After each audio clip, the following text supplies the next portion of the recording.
Dimensioning.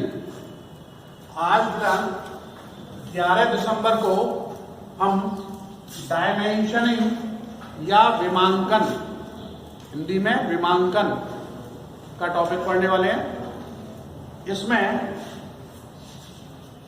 मुख्यतः दो शब्दों का ही प्रयोग अधिकतम किया जाएगा। डायमेंशन, हिंदी में इसको विमा बोलते हैं, दूसरा डायमेंशनिंग, इसको विमांकन बोलते हैं। किसी भी ऑब्जेक्ट या किसी भी वस्तु के साइज को, उसकी लंबाई, चौड़ाई, मोटाई, गहराई या अन्य किसी कंस्ट्रक्शंस को जब हम ड्रॉ कर देते हैं, ड्राइंग बना देते हैं, तो ड्राइंग बनाने के बाद उसकी जो माप है उसको उस ड्राइंग के ऊपर लिखना होता है। और जो माप है उस माप को हम, वस्तु की माप को डायमेंशन कहते हैं। और उस डायमेंशन को ड्राइंग पर लिखने का जो सिस्टम है या जो पद्धति है या जो मेथड है, तरीका है, उसको डायमेंशनिंग कहते हैं। तो यहाँ दो अलग अलग शब्दों को, शब्द एक ही है, डायमेंशन और डायमेंशनिंग। यानी डायमेंशन को हिंदी में बोलेंगे विमा या माप। तो पहली चीज डायमेंशन, हिंदी में विमा, और दूसरी डायमेंशनिंग, उस विमा का ड्राइंग पर अंकन। ये प्रक्रिया डायमेंशनिंग कहलाती है, विमा को लिखने की पद्धति। सबसे पहली चीज है टाइप ऑफ डायमेंशन, विमाओं के प्रकार। तीन प्रकार की विमा होती है। पहली साइज डायमेंशन, दूसरी लोकेशनल डायमेंशन और तीसरी फंक्शनल डायमेंशन। साइज, जैसा कि इसका नाम है, माप, विमा, यानी किसी भी ऑब्जेक्ट के साइज, जो कि उसकी लंबाई है, चौड़ाई है, मोटाई है, गहराई है, उसको जब हम ड्राइंग के ऊपर लिखते हैं तब वह साइज डायमेंशन कहलाती है। जैसे ये एक सर्किल है, इस सर्किल का व्यास 20 मिलीमीटर है, तो इसको हम इस प्रकार से डायगोनली इसके ऊपर प्रदर्शित करेंगे पाई 20। तो किसी भी ऑब्जेक्ट के साइज को, यहां हम इस सर्किल के साइज को प्रदर्शित कर रहे हैं। इसी प्रकार से ये एक रेक्टेंगल है, इस रेक्टेंगल के साइज हमारे, मान लीजिए ये 30 लंबाई और 20 की चौड़ाई है, तो ये इसकी लेंथ हो गई और ये इसकी ब्रेड्थ हो गई। तो लेंथ और ब्रेड्थ को जब हम प्रदर्शित कर रहे हैं तो ये इसके साइज हो गए और इसको साइज डायमेंशन कहते हैं। दूसरे प्रकार की लोकेशनल डायमेंशन, लोकेशनल, हिंदी में स्थितिक विमा, यानी किसी भी ऑब्जेक्ट के अंदर यदि कोई कंस्ट्रक्शन है, कहीं कोई होल है या कोई ऑफसेट है, उसके किसी भी एज से वो कितने लोकेशन पर है, कितने डिस्टेंस पर है, किस स्थान पर स्थित है, उसकी स्थिति को दर्शाने के लिए लोकेशनल डायमेंशन या स्थितिक डायमेंशन विमा का प्रयोग करते हैं। उदाहरण के लिए, ये इस पूरे कमरे के अंदर इस सामने वाली दीवार पर ब्लैक बोर्ड लगा हुआ है, ठीक है। जो बोर्ड लगा हुआ है, इसकी यानी ग्राउंड से जो दूरी है, ग्राउंड नीचे से जो ये डिस्टेंस है, ये डिस्टेंस दर्शा रही है कि ये भूमि से इतनी दूरी पर बनाया हुआ है, अमुक दूरी पर बनाया हुआ। तो जब ये डायमेंशन लिखेंगे तो ये इसकी स्थितिक या लोकेशनल डायमेंशन कहलाएगी।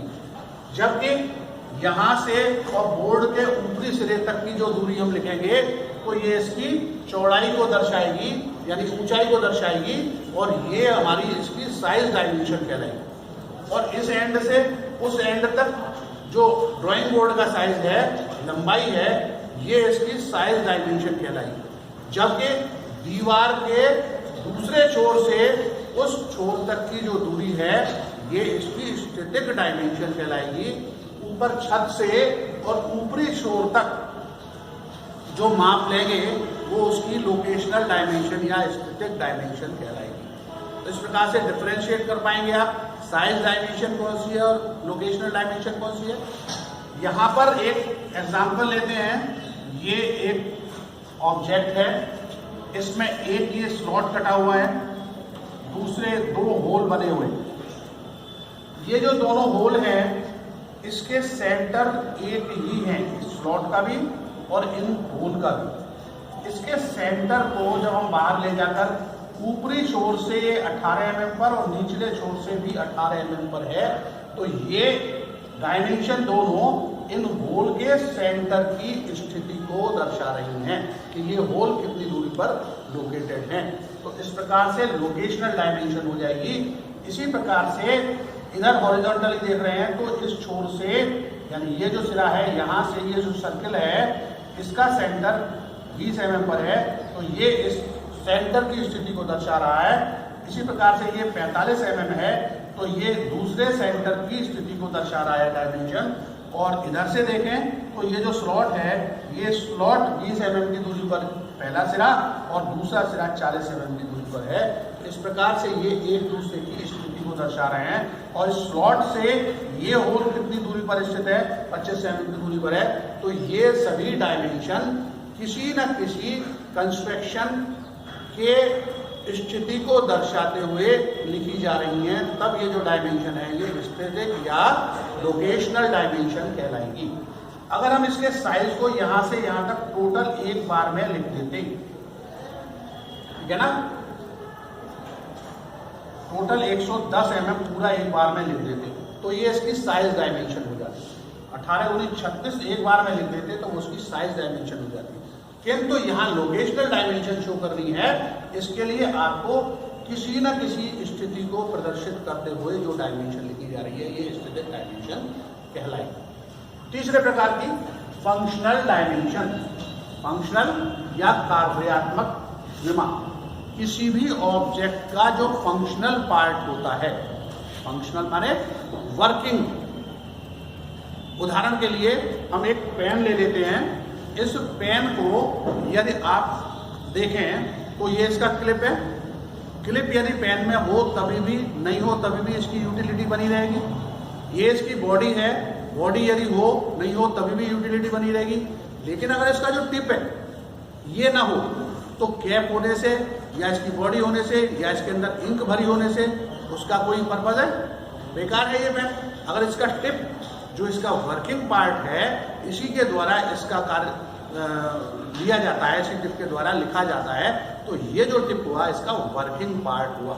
इस वर्किंग पार्ट के फंक्शन के साथ में जब हम इसकी डायमेंशन को लिखेंगे तब वह डायमेंशन फंक्शनल डायमेंशन कहलाएगी। उदाहरण के लिए यहाँ पर एक बोल्ट, नट और बोल्ट आप लोगों ने देखे होंगे, तो ये बोल्ट ले लिया है। इस बोल्ट का ये टेल वाला पोर्शन, हेड वाला पोर्शन को इधर से ब्रेक कर लिया है। हमको जितना पर्पस है उतना ले लिया है ड्राइंग में। इतने पोर्शन में इसमें ये थ्रेड बनाए हुए हैं, देख रहे हैं, ये थ्रेड का कन्वेंशन है। इसमें थ्रेड्स बनाए हुए हैं, दूसरी लाइन बना करके ये दर्शाया हुआ है। आगे कन्वेंशन के चैप्टर में पढ़ेंगे। तो इस प्रकार से ये थ्रेड्स बने हैं इतने पोर्शन। ये अगर चूड़ियां ना हो बोल्ट में, थ्रेड यदि बोल्ट के खराब हो जाए तो बोल्ट किसी काम का रहेगा, बेकार हो जाएगा। उसको हम यूज नहीं कर सकते, कसने के लिए उसका प्रयोग नहीं कर सकते। उसका जो फंक्शन है वो फेल्योर हो जाएगा, बेकार हो जाएगा। ऐसे समय पर जो इसका बोल्ट का मेन फंक्शनल पार्ट हुआ वो ये थ्रेड्स हुई।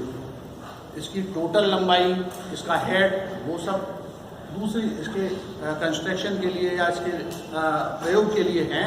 लेकिन इसका मुख्य कार्य जो है नट से बोल्ट को कसने के लिए जो थ्रेड्स हैं वो इसके फंक्शनल पार्ट हुए।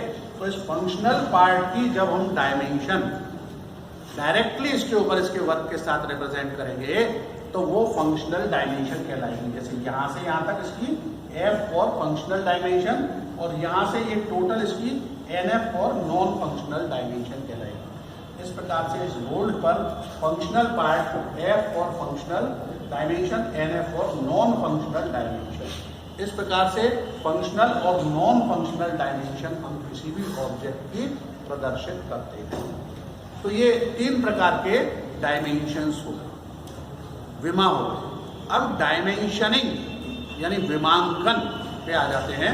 दूसरा पॉइंट हमने डायमेंशनिंग का जो है इस पर आ जाते हैं। डायमेंशनिंग के सिस्टम ऑफ डायमेंशनिंग, विमांकन की पद्धतियां। विमांकन की 2 पद्धतियां हैं। विमांकन की 2 पद्धतियां हैं। पहली अलाइन्ड सिस्टम, हिंदी में संरेखीय पद्धति, और दूसरी यूनिडायरेक्शनल सिस्टम या एक दिशीय पद्धति। पहली पद्धति को ले लेते हैं सबसे पहले, अलाइन्ड सिस्टम या संरेखीय पद्धति। इसमें जब हम डायमेंशन लाइन बनाते हैं तो ये एक्सटेंशन लाइन सबसे पहले हमने बनाई।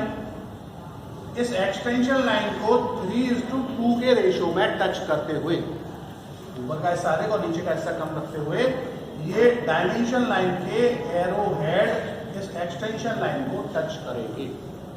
और जो एरो हेड है दोनों सिरों पर, ये एरो हेड 1:3 के रेशियो में बनाए जाएंगे, 1:3 में। माने ये हिस्सा यदि 1 है तो यहां से यहां तक की लेंथ 3 होनी चाहिए।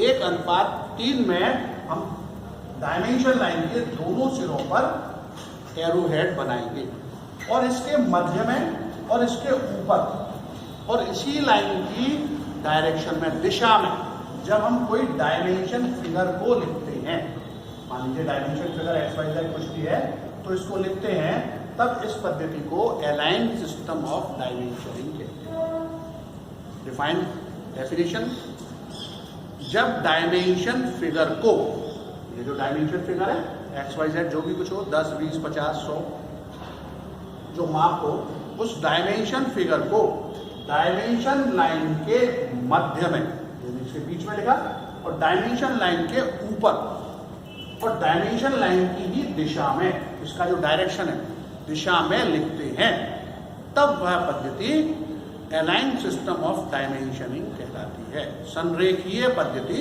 कहलाती है। फॉर एग्जाम्पल, अगर हम 100 mm की कोई डायमेंशन लें और 100 mm की अब एक डायमेंशन लाइन बनाई, इसमें आप देख रहे हैं एरो हेड्स, और 100 mm इसके पूरी डायमेंशन लाइन के मध्य में लिखा हुआ है, डायमेंशन लाइन के ऊपर लिखा हुआ है, और डायमेंशन लाइन की ही दिशा में, यानी हॉरिजॉन्टल है तो ये लेटर जो 100 mm की जो डायमेंशन फिगर है, ये हॉरिजॉन्टल क्षैतिज ही लिखी हुई है। अब अगर मान लीजिए डायमेंशन लाइन टिल्ट हो गई, थोड़ी सी तिरछी हो गई, तब ये जो फिगर है ये इसी डायरेक्शन में टिल्ट हो जाएगी, तिरछी हो जाएगी। आप देख पा रहे हैं ना, यहाँ तो हॉरिजॉन्टल है और यहाँ लाइन तिरछी हो गई, लिखेंगे सेंटर में इसके ऊपर, और इसी डायरेक्शन में तिरछा, जो उस डायरेक्शन में लाइन टिल्ट हो रही है उस डायरेक्शन में टिल्ट कर देंगे। एक और एग्जांपल ले लेते हैं, अगर इस प्रकार से टिल्ट हो रही है, तिरछी हो रही है, तो डायमेंशन लाइन के ऊपर और इसी डायरेक्शन लाइन में इसके मध्य में लिखेंगे। अब अगर वर्टिकल हो रही है, ये लाइन वर्टिकल है, तो इसके ऊपर और वर्टिकली लिखेंगे फिर इसको, यानी लाइन के डायरेक्शन के अनुरूप डायमेंशन फिगर का भी अलाइनमेंट बदलता रहता है। यहाँ पर अब ये इस प्रकार से टिल्ट हो रही है, तो अगर ये टिल्ट हो रही है तो ये जब इधर भी और ऊपर था, लेकिन इसमें ये नीचे हो जाएगा, इसके ऊपर इधर होगा, तो अब डायमेंशन लाइन ऊपर लिखनी है, हमें ध्यान रखना है, मध्य में और ऊपर लिखनी है। तो ये वाला हिस्सा ऊपर है, तो यहाँ पर जब आप लिखेंगे तो ये इस प्रकार से अलाइन सिस्टम होगा। अगर इस प्रकार से झुक रही है तो यहाँ ऊपर लिखेंगे, मध्य में लिखेंगे और डायमेंशन लाइन के अलाइनमेंट में लिखेंगे। इस प्रकार से ये अलाइन सिस्टम होता है। दूसरे प्रकार का यूनिडायरेक्शनल सिस्टम ऑफ डायमेंशनिंग, एक दिशीय पद्धति। इसको अगर ब्रेक करें, यूनि और डायरेक्शनल, यूनि को बोलेंगे हिंदी में एक ही, डायरेक्शनल माने दिशा में, एक ही दिशा में जब हम डायमेंशन फिगर को लिखते हैं तब वह पद्धति यूनिडायरेक्शनल सिस्टम ऑफ डायमेंशनिंग कहलाती है। अब इसमें जो डायमेंशन लाइन बनाते हैं, आपने अभी जो डायमेंशन लाइन बनाई थी अलाइन सिस्टम में, यहाँ ये अलाइन सिस्टम की डायमेंशन लाइन है, और अभी अब आप जब यूनिडायरेक्शनल सिस्टम में डायमेंशन लाइन बनाई गई, ये यूनिडायरेक्शनल सिस्टम में डायमेंशन लाइन बनाई गई। तब इसमें कुछ डिफरेंस है। देखिए, ये एक्सटेंशन लाइन दोनों ले लेंगे, दोनों एक्सटेंशन लाइन जैसे पहले ली थी उसी तरह से। इसको डायमेंशन लाइन बनाते समय एरो हेड 3:2 के रेशो में टच करेगा जैसे पहले कर रहा था, किंतु डायमेंशन लाइन के मध्य में डायमेंशनिंग गैप छोड़ेंगे, बीच में हम गैप छोड़ देंगे, पूरी लाइन एक साथ नहीं बनाएंगे, गैप छोड़ देंगे। यहां तक ये उधर बनाया, यहां तक इधर बनाया, बीच में ये डायमेंशनिंग गैप छोड़ दिया। और इस डायमेंशनिंग गैप के मध्य में, इसके मध्य में ये जो एक्स वाई जेड जो भी डायमेंशन फिगर है उसको इसके मध्य में लिखेंगे। यानी अब डायमेंशन फिगर डायमेंशनिंग गैप छोड़कर डायमेंशन लाइन के मध्य में लिखी जाएगी। ठीक है ना। इस प्रकार से ये डायमेंशन फिगर लिखने का तरीका हो गया। अब यदि डायमेंशन लाइन किसी भी दिशा में क्यों ना टिल्ट हो रही हो, डायमेंशन लाइन के टिल्ट होने से डायमेंशन फिगर पर कोई फर्क नहीं पड़ेगा। अब डायमेंशन फिगर सदैव एक ही दिशा में लिखी जाएगी, यूनिडायरेक्शनल ही लिखी जाएगी, चाहे डायमेंशन लाइन किसी भी डायरेक्शन में टिल्ट क्यों ना हो रही हो। जैसे ये 100 mm की डायमेंशन हमने लिखी, तो अगर हॉरिजॉन्टल है तो बीच में गैप छोड़ा और बीच में हमने 100 mm की डायमेंशन और हॉरिजॉन्टल यानी क्षैतिज लिखी। दूसरी ये डायमेंशन लाइन ये तिरछी हो रही है इस प्रकार से, किंतु डायमेंशन लाइन के बीच में गैप छोड़कर हम जो डायमेंशन फिगर लिखेंगे ये पुनः हॉरिजॉन्टल यानी क्षैतिज ही लिखेंगे। ये देख रहे हैं आप, क्षैतिज, ये भी क्षैतिज है और ये भी क्षैतिज, हॉरिजॉन्टल। ठीक है। अब अगर डायमेंशन लाइन और तिरछी हो गई तभी भी डायमेंशन फिगर हमारी हॉरिजॉन्टल ही रहेगी, और हमारी ये वर्टिकल हो गई तभी भी हॉरिजॉन्टल ही रहेगी। इस डायरेक्शन में टिल्ट हो गई कोई भी हॉरिजॉन्टल रहेगी, और इधर डायरेक्शन में टिल्ट हो गई तभी भी हॉरिजॉन्टल रहेगी। मध्य में डायमेंशनिंग गैप छोड़कर डायमेंशन फिगर को सदैव एक ही दिशा में, हॉरिजॉन्टल है तो हॉरिजॉन्टल ही लिखेंगे। इस प्रकार से जब हम डायमेंशन फिगर लिखते हैं तब वह पद्धति यूनिडायरेक्शनल सिस्टम ऑफ डायमेंशनिंग कहलाती है। जबकि अलाइन सिस्टम में जब आप डायमेंशन लिख रहे थे उस समय डायमेंशन फिगर डायमेंशन लाइन की दिशा में डायमेंशन लाइन के ऊपर और मध्य में लिख रहे थे, किंतु यूनिडायरेक्शनल सिस्टम में क्या फर्क हो गया, डायमेंशन लाइन के मध्य में डायमेंशनिंग गैप छोड़कर, देख रहे हैं गैप छोड़ दिया, और डायमेंशन लाइन किसी भी दिशा में क्यों ना टिल्ट हो रही हो, डायमेंशनिंग गैप छोड़कर एक ही दिशा में जब डायमेंशन फिगर को लिखते हैं तब वो यूनिडायरेक्शनल सिस्टम ऑफ डायमेंशनिंग कहलाता है। डिफरेंस क्लियर हो गया। एक एक फिगर के द्वारा हम इसको और समझ लेते हैं। ये एक फिगर हमने बनाई जो कि अलाइन सिस्टम के लिए, अलाइन सिस्टम है, इसमें एक ये प्लेट है जिसमें 3 होल ये इस प्रकार से बनाए हुए हैं। यहां से ये डायमेंशन 40, ये 42, ये इसके मध्य में और ऊपर यहां लिख गई, इसके मध्य में और इस डायरेक्शन में चूंकि डायमेंशन टिल्ट हो रही है तो यहाँ पर 42 इस प्रकार से इसके ऊपर लिख दिया, और ये डायमेंशन चूंकि इसके मध्य में और इसके ऊपर लिखनी है तो ऊपर अब इधर है तो इसलिए यहाँ लिखेंगे, और नीचे वाली डायमेंशन इस प्रकार से है तो इस प्रकार से लिखी जाएगी। यानी ये डायमेंशन इस डायरेक्शन में, ये इस डायरेक्शन में, ये इस डायरेक्शन में और ये इस डायरेक्शन में। सभी डायमेंशन जिस डायरेक्शन में हमारी डायमेंशन लाइन है उसी डायरेक्शन में डायमेंशन फिगर को डायमेंशन लाइन के मध्य में और डायमेंशन लाइन के ऊपर लिखा गया है। इस प्रकार की पद्धति को अलाइन सिस्टम ऑफ डायमेंशनिंग कहते हैं। ये इसके लिए एक एग्जाम्पल हो गया, फिगर हो गया। इसी फिगर को यदि यूनिडायरेक्शनल सिस्टम में बनाना चाहें तो ये यूनिडायरेक्शनल सिस्टम में सेम फिगर जो हमने पहले अलाइन सिस्टम के लिए बनाई थी वो फिगर यहाँ शो करनी दोबारा से बनाना है। इसमें भी इस प्लेट के अंदर 3 होल वही बन रहे हैं जहाँ पहले बन रहे थे। अब इसकी डायमेंशन जब लिखेंगे तो देखिए यहाँ डायमेंशन गैप छोड़ा गया, डायमेंशन गैप छोड़ा गया, सभी स्थानों पर डायमेंशन गैप छोड़ा गया, और सभी स्थानों पर जो डायमेंशन फिगर लिखी हुई है, ये 40 लिखा है, 42 लिखा है, 30 लिखा है, 25 लिखा है, 40 लिखा है, 65 लिखा है, सभी डायमेंशनिंग फिगर एक ही डायरेक्शन में नीचे से देखने पर एक ही सीध में दिखाई दे रही हैं, यूनिडायरेक्शनल दिखाई दे रही हैं। इस प्रकार की पद्धति को यूनिडायरेक्शनल सिस्टम ऑफ डायमेंशनिंग कहते हैं। इस प्रकार से अलाइंड और यूनिडायरेक्शनल सिस्टम के एक एक एग्जाम्पल मैंने आपको समझाए। यूनिडायरेक्शनल और अलाइंड सिस्टम मैंने आपको बताया। कई बार एग्जाम में ये क्वेश्चन आता है सिस्टम का, आप फिगर के द्वारा इसको एक्सप्लेन इस प्रकार से कर सकते हैं। नेक्स्ट गड़बड़ी ज्यादातर बच्चे करते हैं एरो हेड। एरो हेड को जब हम बनाएंगे तो ये एरो हेड 1:3 के रेशो में बना हुआ होना चाहिए। यहां से ये जो ऊंचाई है यदि 1 है तो इसकी जो लंबाई यहां से यहां तक होगी ये 3 होनी चाहिए। 1:3 में हमारे को एरो हेड बनाए जाने चाहिए। इसको फिल कर देना चाहिए, भरा हुआ होना चाहिए। और इस प्रकार से जब हम एरो हेड बनाते हैं 1:3 में तो ये प्रॉपर एरो हेड कहलाता है। बच्चे कहाँ गड़बड़ी करते हैं? मान लीजिए ये कोई एक्सटेंशन लाइन है, इस एक्सटेंशन लाइन पर 1:3 में इस एक्सटेंशन लाइन को टच करते हुए ये एरो हेड बना। ये एरो हेड उस लाइन को टच करते हुए बनाया है, ये एरो हेड सही है। इस प्रकार से बिना भरा हुआ और फैला हुआ एरो हेड बनाएंगे तो ये गलत। ज्यादा चौड़ा बना देंगे, लंबाई के अनुपात में 1:3 में नहीं होगी, तभी भी ये एरो हेड गलत है। इस प्रकार से एक लाइन से कट करके बनाते हैं कई जगह, ये भी गलत है। अगर ये एरो हेड इस एक्सटेंशन लाइन को क्रॉस करके आगे निकल जाए, हमारे को तो एरो हेड टच करना है, एरो हेड इस लाइन से आगे निकल जाए तभी भी ये गलत है। और यदि एरो हेड एक्सटेंशन लाइन से पीछे रह जाए तभी भी ये गलत है। और अगर ये एरो हेड पतला बन रहा है, 1:3 में नहीं है, बहुत पतला सा बना दिया, ये बहुत मोटा बना दिया, ये बहुत पतला सा बना, तभी भी ये गलत है।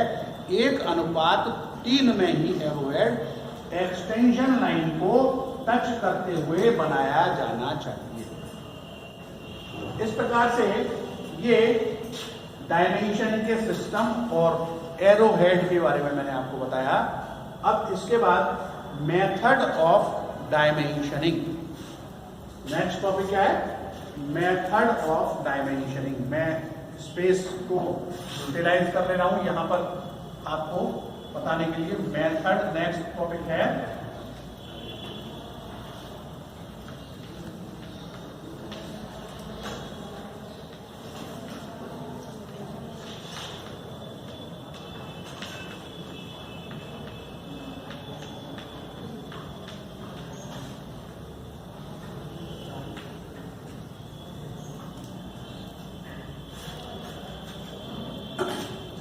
यानी आपने type of dimension, system of dimension और इसके बाद में मेथड यानी डायमेंशन लिखने के तरीके।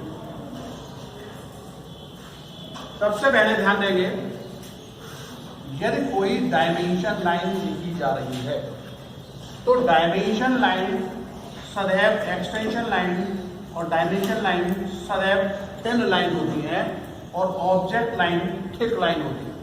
प्रत्येक स्थान पर ऑब्जेक्ट लाइन थिक दिखनी चाहिए, डायमेंशन और एक्सटेंशन लाइन थिन दिखनी चाहिए, पतली दिखनी चाहिए।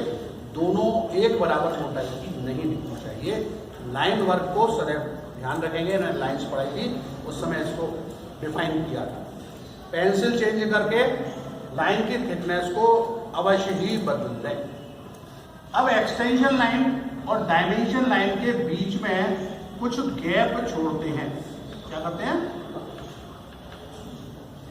ये ऑब्जेक्ट लाइन को एक्सटेंशन लाइन कभी भी टच नहीं करती।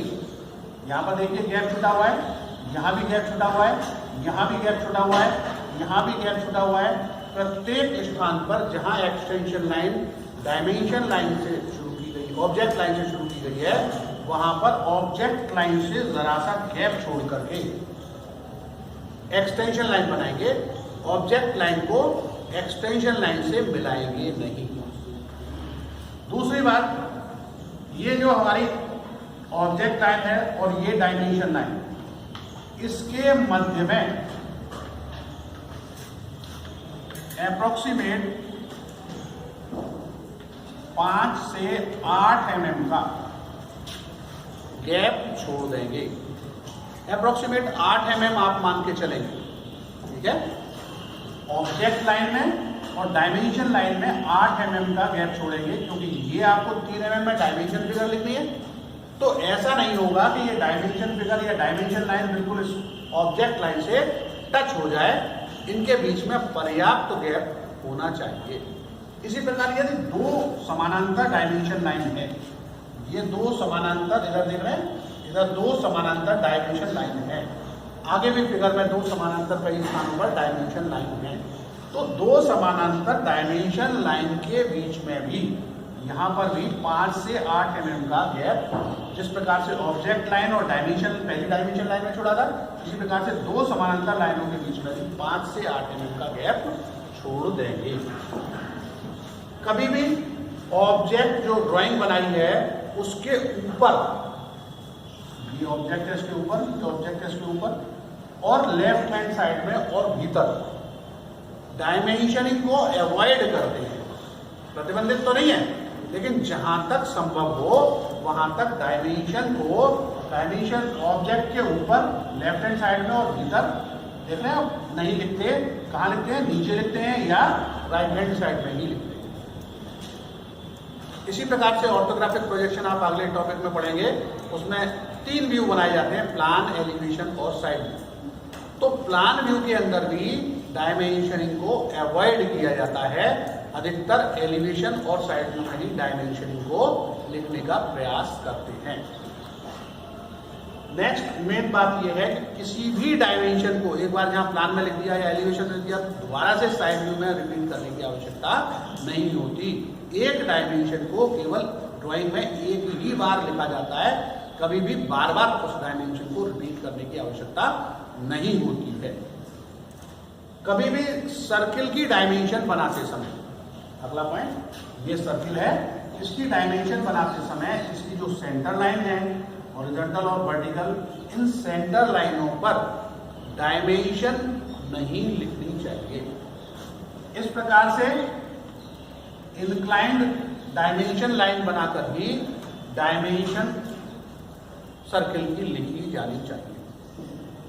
किसी भी स्थिति में डायमेंशन जो है उसका यूनिट MKS सिस्टम में क्या है? MKS सिस्टम में मिलीमीटर है, ठीक है। और डायमेंशन का यूनिट मिलीमीटर है। इस कारण से मैंने आपको लेआउट पढ़ाते समय बताया था, टाइटल ब्लॉक के साथ में लिखा जाता है note all dimensions are in millimetre, लिखा था नोट, एक नोट लिख देते हैं,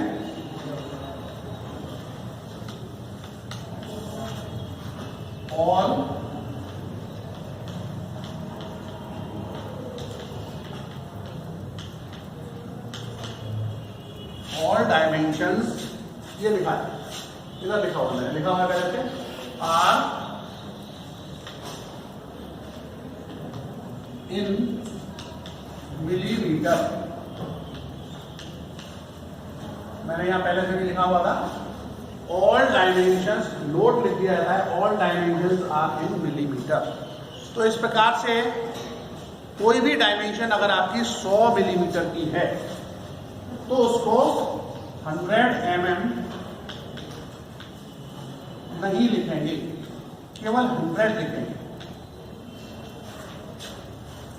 उसका मात्रक डायमेंशन फिगर के साथ में नहीं लिखा जाएगा। एक स्थान पर नोट लिख देंगे all dimensions are in millimetre title block के साथ में, इसी से पर्याप्त रहेगा। बार बार डायमेंशन फिगर लिखते समय यूनिट को, मिलीमीटर को नहीं लिखना होता है। इसके बाद बहुत सी जो ड्राइंग हैं वो बिना स्केल के बना दी जाती हैं, उसको अनुमानतः बनाया जाता है। इस प्रकार की ड्राइंग पर NTS स्केल,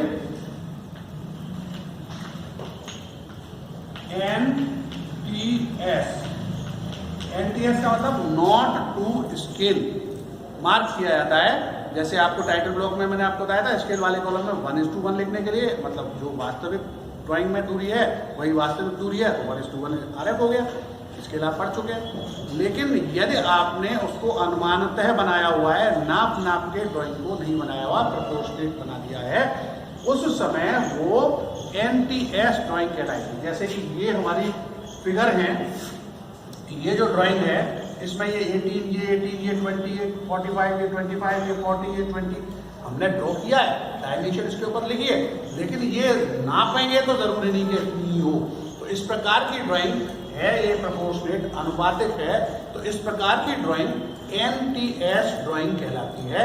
इसके ऊपर हम not to scale NTS mark कर देंगे ताकि ये ज्ञात हो कि यह ड्राइंग विधिवत स्केल के द्वारा नापकर नहीं बनाई गई, प्रोपोर्शनेट बनाई गई है।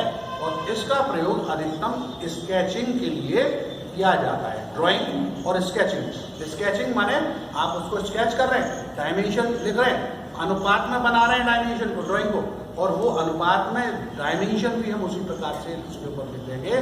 तो इस प्रकार की ड्राइंग NTS ड्राइंग कहलाती है, नॉट टू स्केल ड्राइंग कहलाती है। इसके बाद में कोई हमारा सर्किल या आर्क है, तो सर्किल के डायमीटर को पाई के द्वारा प्रदर्शित करते हैं। मैं थोड़ा सा स्पेस यहाँ पर बना ले रहा हूँ। तो जो ये एब्रिवेशंस हैं वो आप समझ लेंगे। पाई मीन्स डायमीटर,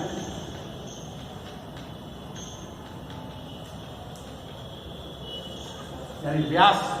ये लिखा है 3-512, इसका मतलब हुआ 3 होल हैं, 512 का मतलब 12 मिलीमीटर व्यास के। तो पाई प्रदर्शित कर रहा है डायामीटर को। इसी प्रकार से अगर R लिखा हुआ है तो मीन्स रेडियस,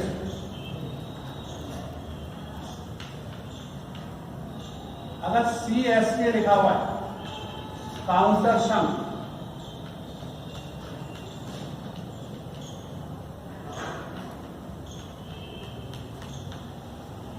CBR लिखा हुआ है काउंटर बोर्ड, इस प्रकार का एंगल है तो ये एंगल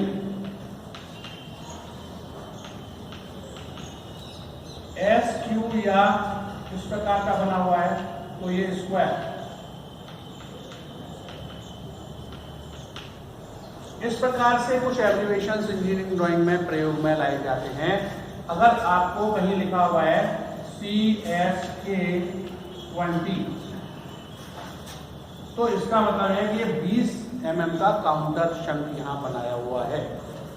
अगर लिखा हुआ है R20, इसका मतलब रेडियस जो यहां पर दिखाई गई है वो 20 मिलीमीटर है। अगर यहां लिखा हुआ है 520, तो जो व्यास है वो 20 मिलीमीटर दर्शाया गया है। ये पद्धतियां तो सही हैं। कई बार ये इस प्रकार से लिख दिए जाते हैं 20 CSK, जो कि गलत है, यानी एब्रिविएशन को बाद में लिखा गया है। देख रहे हैं आप, CSK 20 ये सही है, 20 CSK ये रॉन्ग है, 20 R ये गलत है, यानी रेडियस R जो एब्रिविएशन था वो बाद में लिखा गया, ये गलत। 25 ये गलत है, यानी आपको 520 लिखना है, वहां तो सही है, ये R20, इसको सही कर लें। 20 बीच में स्क्वायर ये नहीं है, R20 और 520 ये ठीक लिखा हुआ, CSK 20 ठीक लिखा हुआ। अगर ये 20 CSK लिखा हुआ है तो ये एब्रिविएशन लिखने का तरीका गलत है। 20 R लिखा हुआ है तो ये एब्रिविएशन लिखने का तरीका गलत है। 25 लिखा हुआ है तो ये एब्रिविएशन लिखने का तरीका गलत है। एब्रिविएशन को सदैव उससे डायमेंशन से पहले लिखा जाना चाहिए। इस प्रकार से ये कुछ एक मेथड्स मैंने आपको बताए डायमेंशन लिखने के लिए। इन मेथड्स से आप डायमेंशंस को बनाएंगे। अभी मैं आपको कुछ एक चीजें, अभी इसको ब्रेक करूं,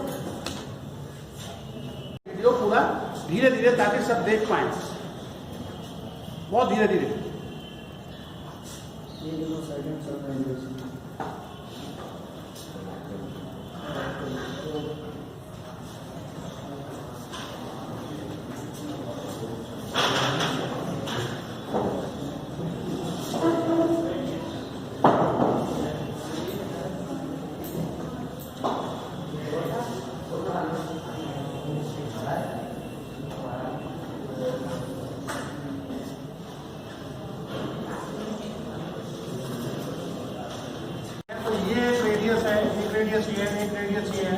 ये छोटी रेडियस है जिनके कि हमारे को पास में ही कहीं पर सेंटर प्राप्त हो सकते हैं, तो इसको R35 ऐसे लिख देंगे, इसका सेंटर पास में ही प्राप्त हो सकता है, R5 लिख देंगे।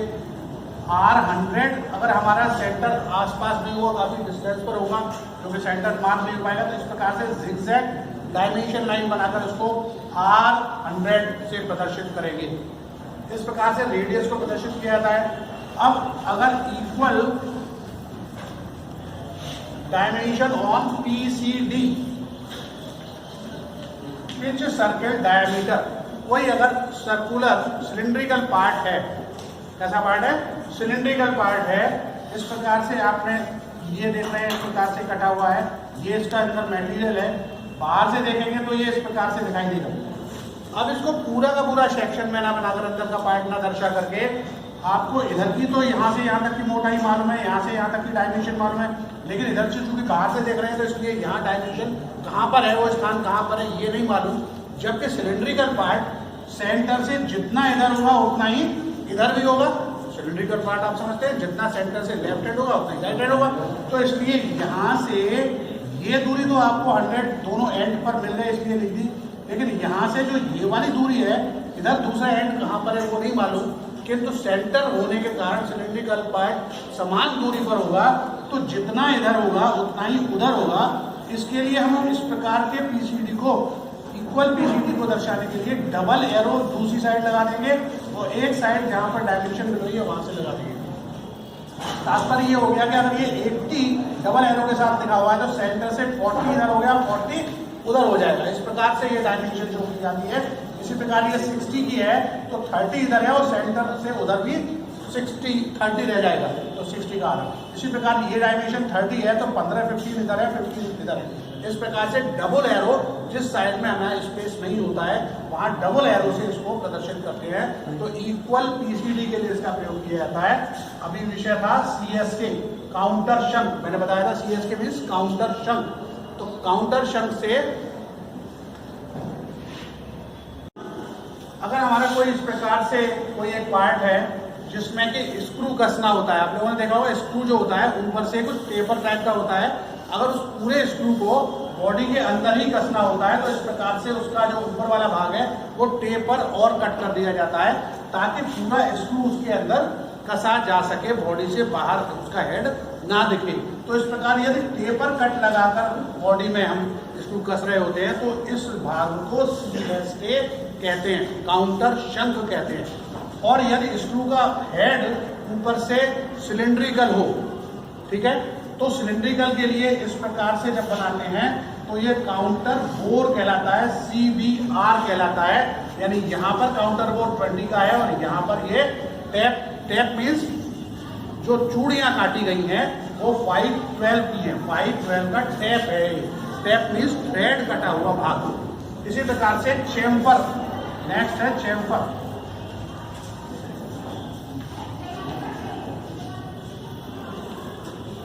आपने देखा होगा कोई भी मशीन पार्ट कभी भी उसकी एज शार्प नहीं होती, उसकी किनारों पर हल्की सी गोलाई बनाते हैं ताकि मशीन का पार्ट जिससे हम कार्य करें, काम करते समय हाथ में कट नहीं लग जाए, नुकसान ना हो जाए बॉडी को, इसलिए उसके किनारे इस प्रकार से टेपर कट कर दिए जाते हैं। तो इस प्रकार से जो टेपर कट किए जाते हैं इनको बोलते हैं चेम्फर। इसको लिखने का तरीका डायमेंशन है 2 × 45 डिग्रीज।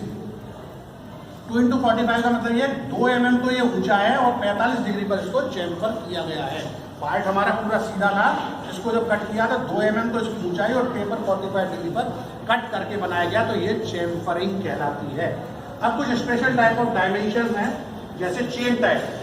हम चेन कड़ी जैसी बना रहे हैं तब ये चेन टाइप डायमेंशनिंग कहलाती है। क्या कहलाती है? Chain type dimensioning. दूसरा पैरेलल टाइप डायमेंशनिंग। ये हमारा कोई एक प्लेट है जिसमें कि ये डायमेंशन 10, 15, 10, 8, 7, 7, तो ये सब आप देख रहे हैं डायमेंशन लिखते समय चेन जैसी, जो एरो हेड है उसकी चेन जैसी, कड़ी जैसी बन रही है, तब हम डायमेंशन यूज कर रहे हैं, वो चेन टाइप।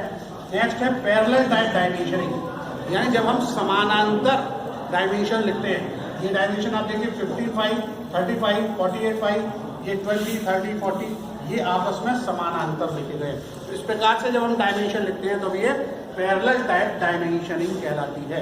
नेक्स्ट है प्रोग्रेसिव। प्रोग्रेसिव टाइप डायमेंशन में 0 से शुरू करते हैं और बढ़ते हुए क्रम में जिस तरफ डायमेंशन बढ़ रही हो केवल उसी तरफ एरो लगाते हैं। डायमेंशन लाइन में दोनों तरफ एरो नहीं लगाते। इसमें प्रोग्रेसिव में केवल जिस डायरेक्शन में डायमेंशन बढ़ रही हो, प्रोग्रेसिव हो रही हो, ऐड हो रही हो, उस डायरेक्शन में ही केवल एरो लगाते हैं ताकि ज्ञात हो कि इस डायरेक्शन में डायमेंशन प्रोग्रेसिव है, ऐड हो रही है। इसको शुरुआत 0 से करते हैं, यहाँ से यहाँ तक की डायमेंशन 15 और 15 के बाद ये 20 है, तो टोटल प्रोग्रेसिव ऐड करके 35 लिखी जाएगी। ये अलग अलग नहीं लिखेंगे, अलग अलग लिखेंगे तो दोनों साइड एरो लगाने पड़ेंगे। तो इस प्रकार से ऐड करके लास्ट तक हमारी डायमेंशन टोटल 110 mm हो गई। यानी हमको बार बार ऐड करने की आवश्यकता नहीं पड़ती है। मान लीजिए यहाँ तक की डायमेंशन नापनी है तो आपको 65 यहाँ पर पहले से ही ज्ञात है, आपको ऐड करने की आवश्यकता नहीं है। टोटल डायमेंशन ऐड करके लाएं कि यहाँ तक कितनी डायमेंशन है। तो इस प्रकार से जब हम प्रोग्रेसिवली डायमेंशन को लिखते हैं, बढ़ते हुए क्रम में जोड़ लगाकर लिखते हैं, तो जिस डायरेक्शन में एरो लगा रहे हैं उस डायरेक्शन में प्रोग्रेसिव हो रहा है। इस प्रकार की डायमेंशन प्रोग्रेसिव डायमेंशन कहलाती है। नेक्स्ट है इक्वल डायमेंशन। जैसा इसका नाम है, इक्वल माने समान। यदि हमारे कुछ पार्ट समान दूरी पर है, जैसे ये स्प्लिट के अंदर होल बनाए हुए हैं समान दूरी पर, ये 6 होल है, 1, 2, 3, 4, 5, 6, इन सबके बीच की दूरी समान है।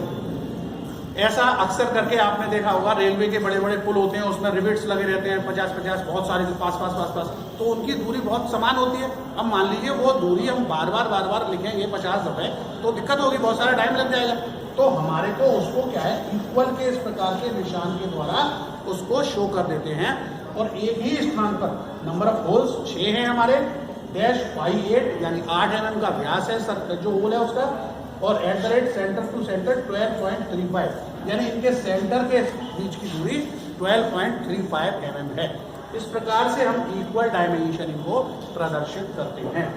लास्ट है कोऑर्डिनेट डायमेंशन। कोऑर्डिनेट्स, ये एक्स और वाई कोऑर्डिनेट्स होते हैं, आप लोगों ने कोऑर्डिनेट ज्योमेट्री में पढ़ा होगा। एक्स और वाई कोऑर्डिनेट्स पर जब हम डायमेंशंस को लिखते हैं, इसी प्रकार के कोई स्लेट है, प्लेट है, इस प्लेट के अंदर काफ़ी सारे होल बन रहे हैं, तो इसके यहाँ पर बीच में ये डायमेंशन लिखेंगे तो ये बहुत कॉम्प्लिकेटेड फिगर हो जाएगी, इसमें समझ में ही नहीं आएगा कहाँ क्या है। तो ऐसे स्थान पर हम एक्स और वाई कोऑर्डिनेट्स की एक अलग से टेबल बना देते हैं और उस टेबल पर हम डायमेंशन लिख देते हैं और इस टेबल की सहायता से इसमें से किसी भी होल के किसी भी सेंटर की डायमेंशन मैच कर सकते हैं, निकाल सकते हैं। मान लीजिए इस वाले होल की डायमेंशन हमको देखनी है, तो एक्स पर 2 कोऑर्डिनेट, दूसरा हमारा एक्स पर 20 हो गया और वाई पर पहला कोऑर्डिनेट यानी 15 हो गया। यानी यहाँ से 15 और यहाँ से 20 mm पर इसका सेंटर प्राप्त हो जाएगा।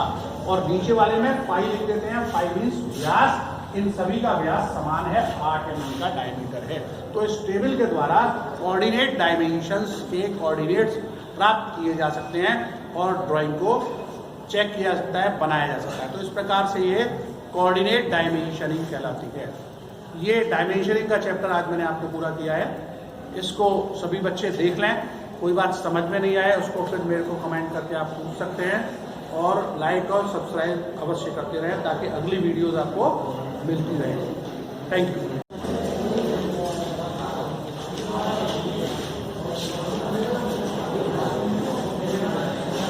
इसे बिठा लेता हूँ। आओ।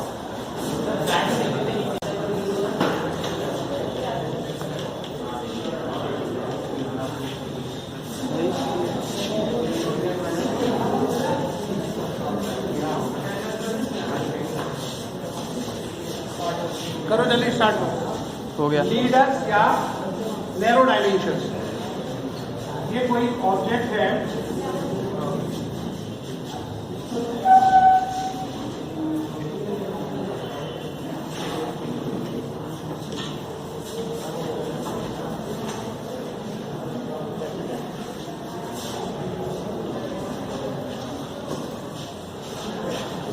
ये गेज बनाया आपने।